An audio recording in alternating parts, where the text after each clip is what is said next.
Hi viewers, எல்லாருக்கும் வணக்கங்க. இன்றைக்கி நம்ம யூடியூப் சேனலில் குட்டி குட்டி இன்ஃபர்மேஷனில் என்ன டாபிக் பார்க்க போகிறோம் அப்படின்னா, மகா சிவராத்திரி பற்றி தாங்க தெரிஞ்சுக்க போகிறோம். மாசி மாதம் தேய்பிறை சதுர்த்தசி திதியில் அம்பிகை சிவபெருமானை வணங்கியதாலேயே இந்த நாளில் மகா சிவராத்திரி கொண்டாடப்படுகிறதுங்க.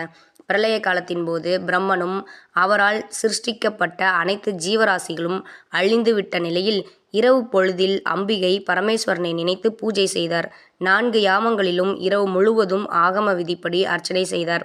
பூஜையின் முடிவில் அம்பிகை ஈஸ்வரனை வணங்கி, அடியேன் தங்களை பூஜித்த இந்த இரவை தேவர்களும் மனிதர்களும் தங்கள் திருநாமத்தாலேயே, அதாவது மகா சிவராத்திரி என்றே கொண்டாட வேண்டும்.